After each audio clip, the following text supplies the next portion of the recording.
Picture yourself 10 years from now. Where are you? Well, what kind of job are you working in? And more importantly, where are you living?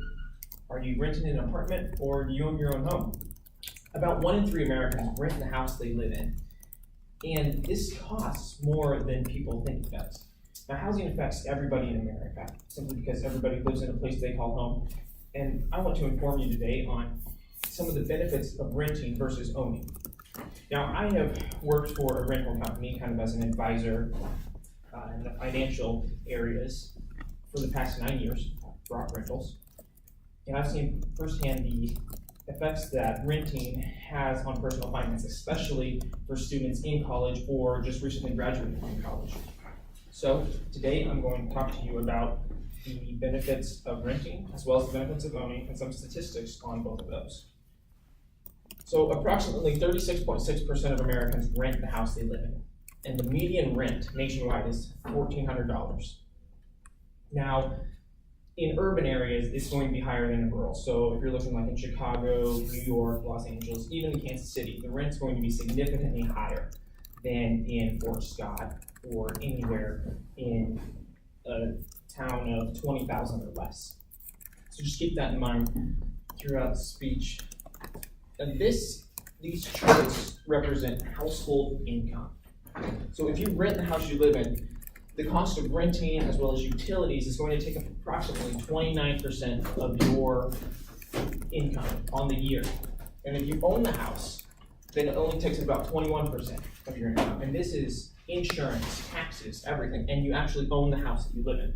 So looking at these two numbers, renting is going to cost more in the long run, and you won't have anything to show for it at the end of 20 years. Say you rent for that long a period of time, and when you're done renting, you've got nothing to show for it. No house or anything. But if you own, if you look at this blue line here, this is how much houses cost. Starting in 1970, they were about $35,000. And if you look all the way up to 2015, the average is over $200,000.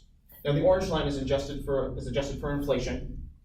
And if you look at that, there's still a rise in housing prices over time. So if you own a house, it's going to appreciate or increase in value.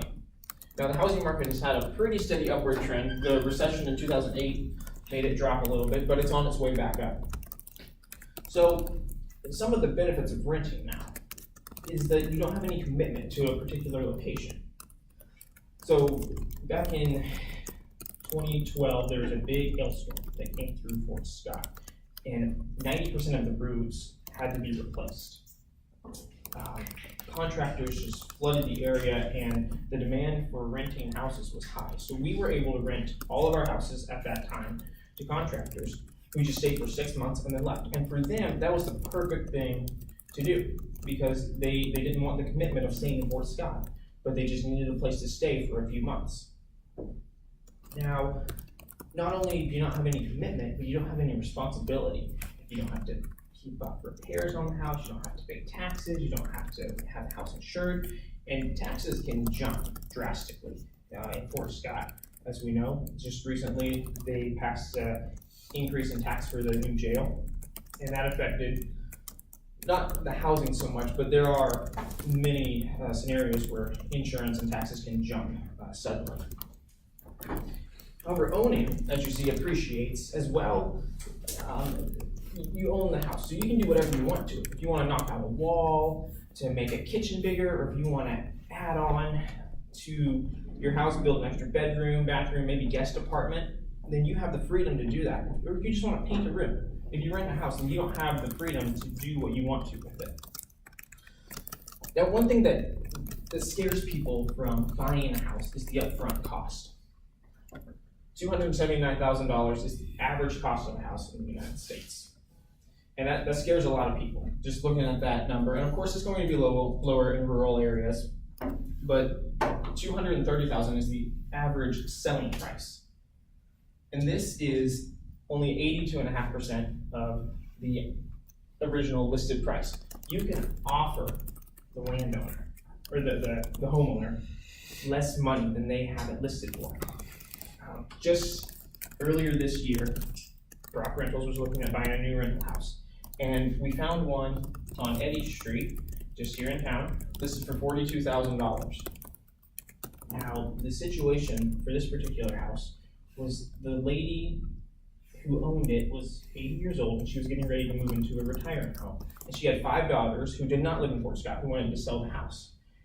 And so since they lived far away and just needed to sell the house, they had it listed for $42,000, but we offered $24,500 and they accepted our offer. So we paid nearly half the price that they asked for it. And so many people don't realize this, that you can pay less than the asking price is. And so according to the Journal of Economics and Finance, paying less is, paying 82.5% is the average overall. So, in conclusion, I just want to come back to this slide real quick. Just renting will give you a small period of time to figure out what you want to do with your life as you come out of college. According to the Journal of Economics and Sociology, the $1,405 a month will cause you to go further in debt once you come out of college.